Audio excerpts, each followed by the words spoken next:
Hi guys, well the Yamaha XV1000 Midnight Special is getting closer to the end of its restoration. I've been through the front end. I've replaced the bearings, the ball bearings on the head stem with tapered roller bearings from all balls.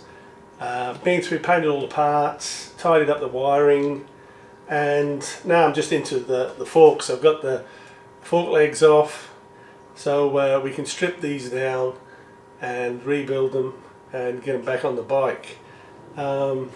Tank's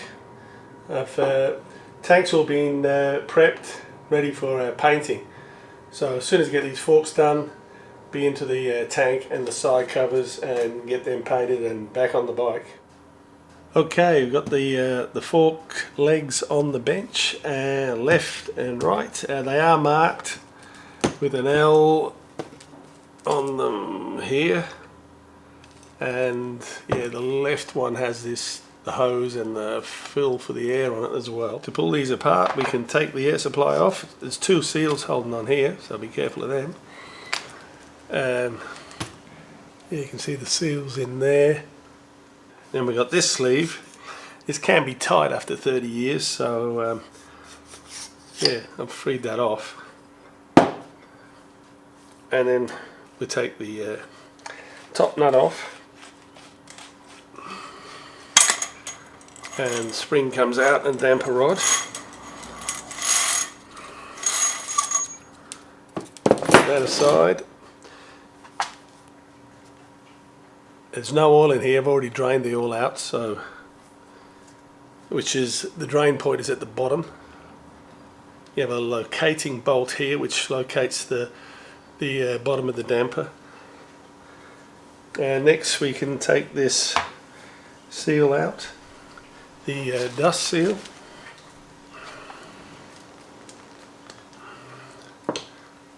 Oh, that goes. There's that seal there too. There's a rubber that goes into there. Alright, dust seal comes out. Okay, there's the dust seal. Dust seal there. And then behind there we have a circlip in here holding the whole lot together. So yeah, take the circlip out.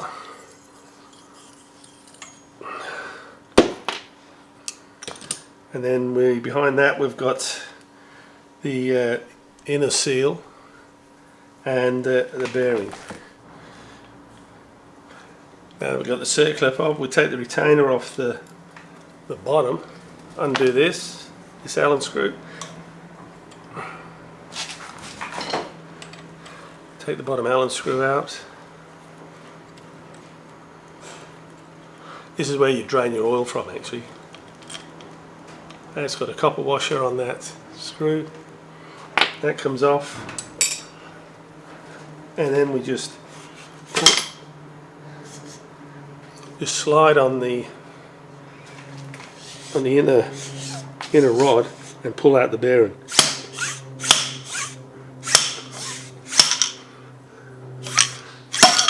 Like so. There's your seal and the lower damper which goes in there came out as well. That lower damper is actually located by this bolt on here. So there's our oil seal there.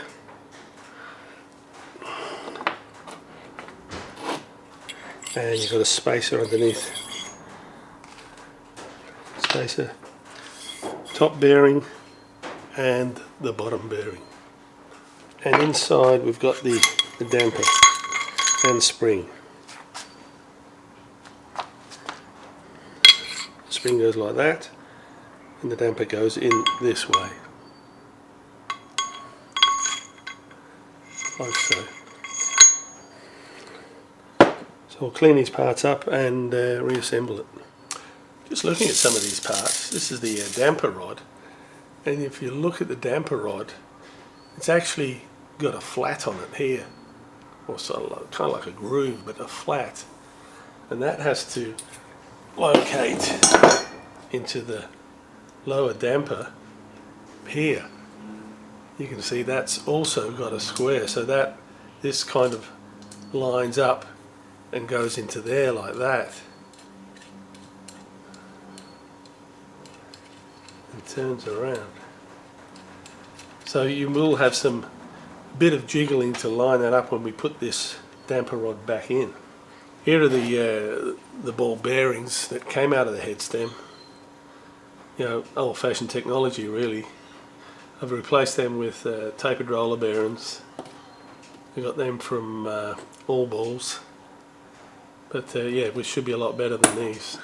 Okay, it's time for reassembly. We'll take the inner damper rod and put the spring on. The spring goes on here. This will go into the inner tube like that, and we have this at the end. This actually slots into this down the bottom, and then that's held in by the screw. The screw will hold all that in. Okay, I've got the small locating bolt out of its hole there, which will slot into this slot here on the tapered cone. So I'll fit this shaft in, lining up that hole.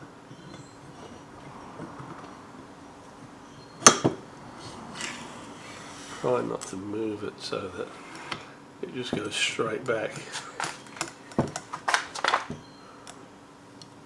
And yeah, that looks good. You can just see the edge of it there. Okay, put the bolt on with the copper washer.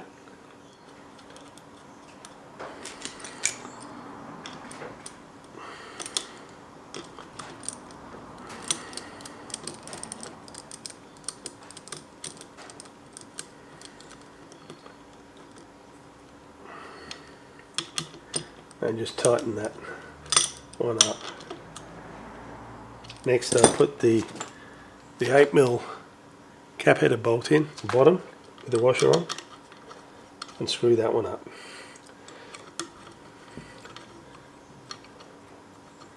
So that keeps the lower damper rod in place.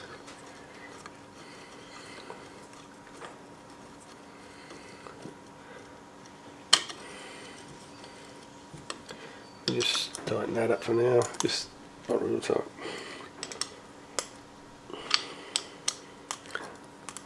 Okay.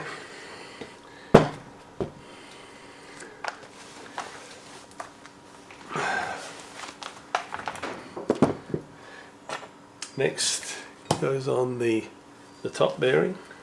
I'll just give that a bit of a clean. So a little bit of oil on this top bearing. And slide that on.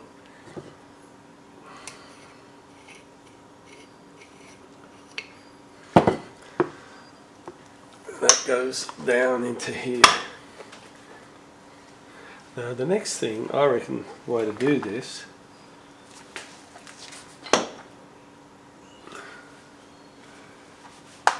is to have it sitting like that on a piece of concrete. You've then got this spacer that goes on top, which the seal sits in. Drop that in over the top of the bearing, and then I've made up a bit of a spacer to go on top of that. Rather than hitting straight onto the bearing, I'm hitting onto that spacer. It goes down like that, and then I've got a tube here.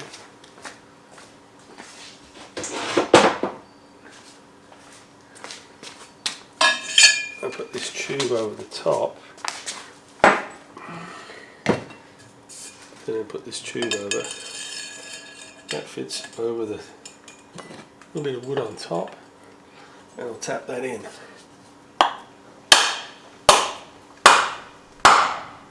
That's in.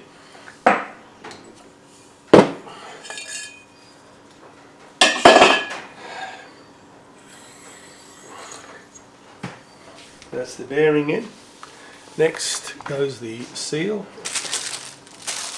Got a new Yamaha seal here. Because again, I had to wait a month for these. The old Yami parts are hard to come by.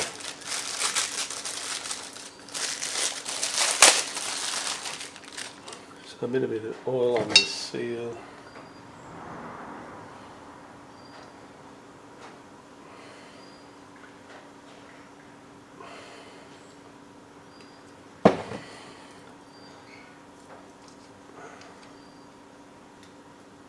And that goes on like so, yep. Okay, yeah. Spring and lip to the top, and that goes down. Push that in.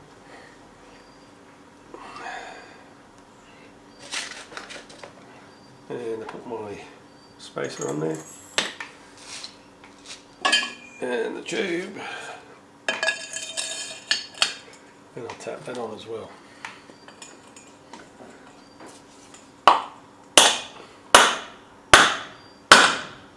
That's it.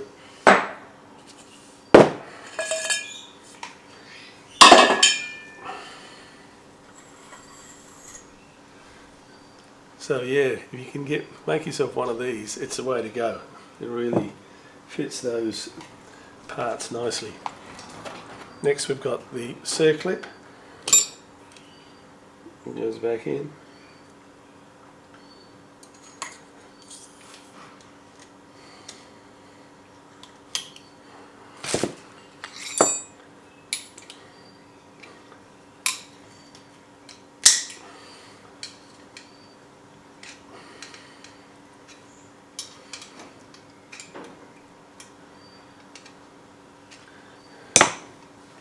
That's him in. Next thing to go on is the dust seal. Bit of oil on that.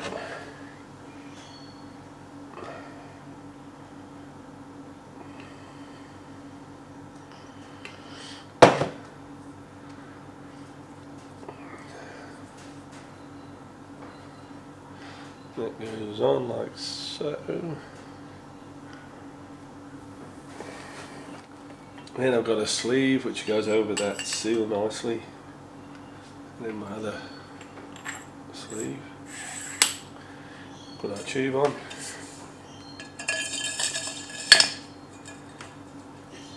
and tap that in.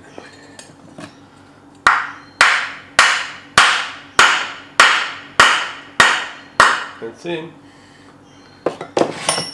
Yeah, next thing we're going to do is put the oil into the forks.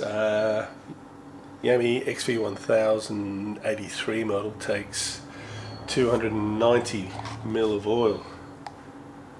So I'm going to run out of oil here, I think. For the other fork anyway.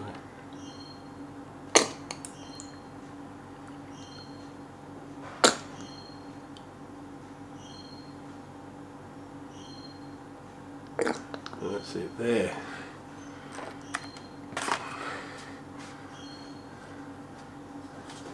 That goes into the fork tube.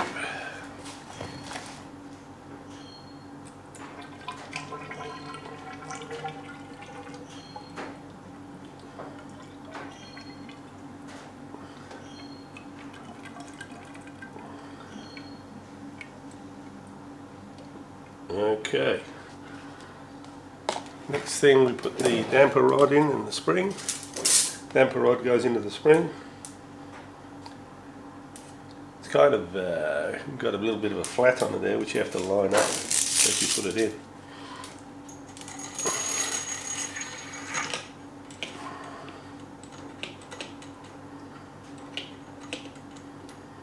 Yeah, that's it there.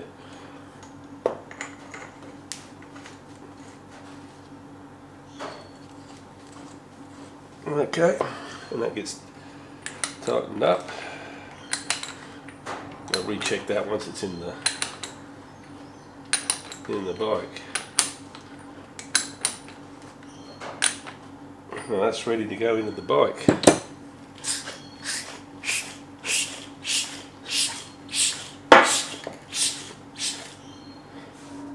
Next thing, the right hand fork tube can go back into the bike. I've just spread the lower triple tree with the screwdriver just to help me get it in. Next we've got the rubber and the spacer tube goes in on the top, and then we've got on the top air supply for the cushioning. So a bit of oil on that.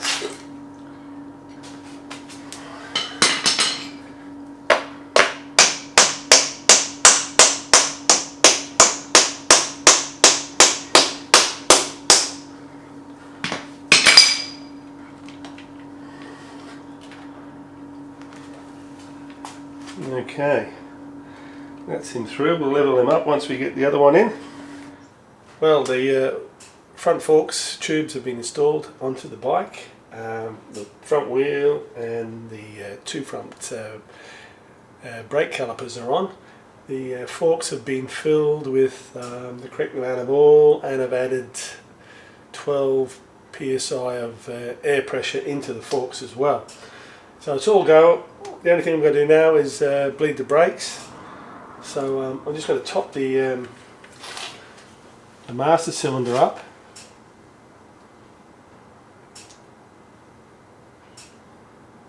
One thing you do need when you're bleeding your brakes is one of these vacuum pumps.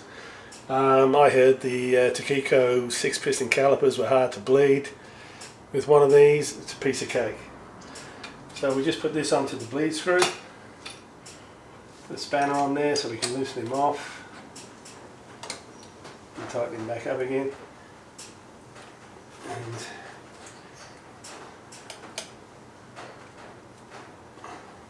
here's the hose on there. So we just pump this up a bit.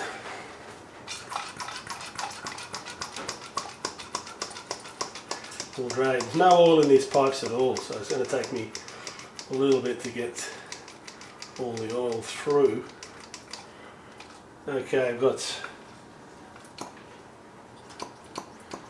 plenty of vacuum on there. So let's just pump this up a little bit. And yeah, we're going to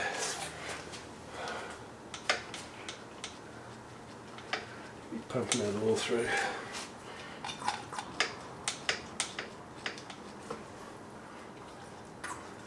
You see the oil starting to come through now, heaps of air.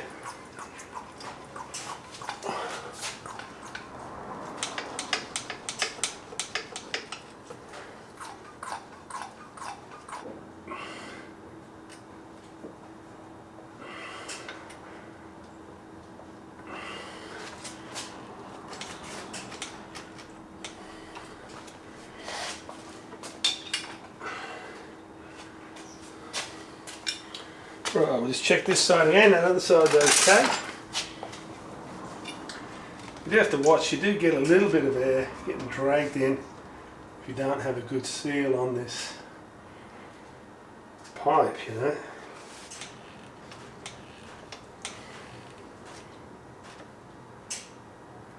Yep, that's good.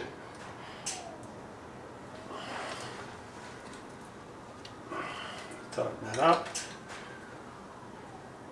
Put the dust cap back on. She's good to go. But yeah, these definitely do help drag the oil and air through the system and out of the caliper bleed screw. Yeah, good little thing to purchase. Well, that's the front end pretty well back together. Next few days I'm going to be painting the tank and side covers, which is going to be a bit of a challenge. So let's hopefully that goes all okay and I can get them back on the bike and get the bike finished.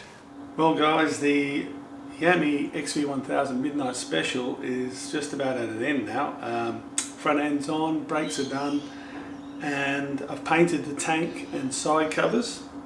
The tank did have a very small dent in here, which I mainly pulled out with the glue, and just a little dimple in the end, just flattened that out with some bog. Sanded it all back, primed it, and painted it. Now, getting these pinstripes on the side of the tank proved to be a bit of a challenge. They're so fine. They weren't a decal or a sticker. I think they were actually painted on. So I certainly couldn't do that fine myself. So I went to a sign writer and talked to him about it, and he said the best thing for me to do would be to paint the tank black, put a mask over it, and then paint the gold. So he made me up a mask. He gave me a couple of spares, but yeah, this was the mask he made. So I cut this out and then placed it on the tank, and then masked off and painted, shot the gold over the top. Same with the side decals here. But it turned out pretty successful, really. A couple of little dimples here and there, which just lifted up. But you can sort of see the mask here. I don't know whether you can see that a bit clearer, but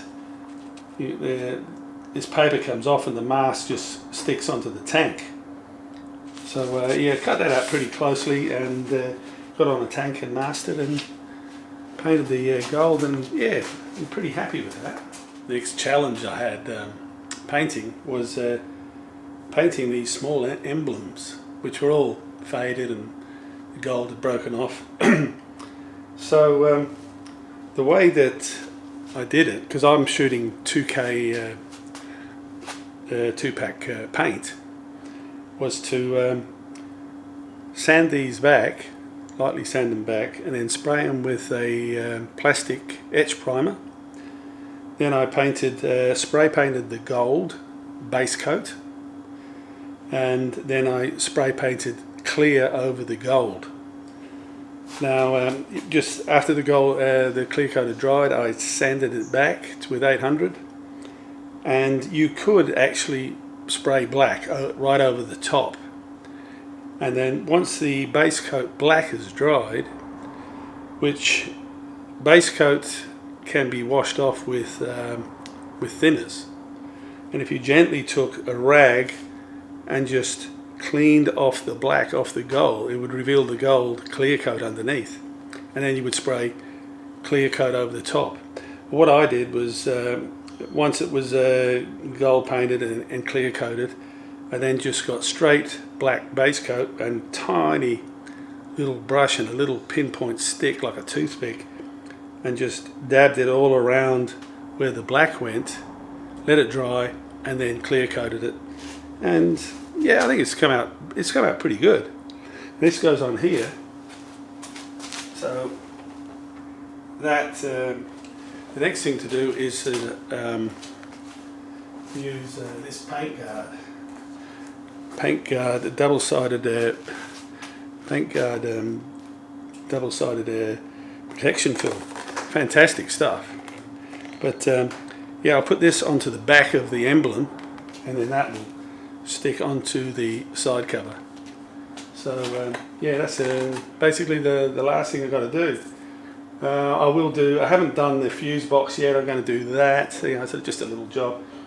But really, once this is done, it's time to get it registered and back on the road.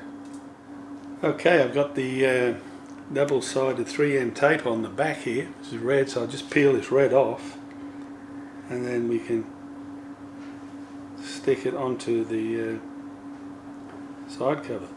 Okay, the backing's off the emblem. Just the sticky tape on there now. Got a photograph of how it was. I'm just going to look at that and place it where it should go, which is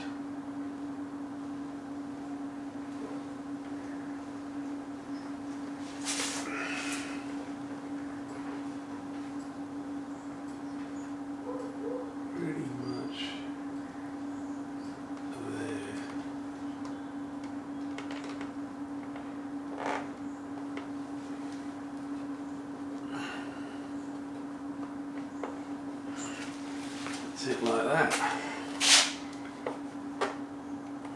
That's the Midnight Special day call on. Quite happy with that. I did it with the CX, the tank badge on that, and it hasn't budged. You know, it's good stuff, that double-sided 3N tape. Well guys, that's about it for the Yamaha XV1000 Midnight Special restoration. Pretty happy with it, how she's turned out.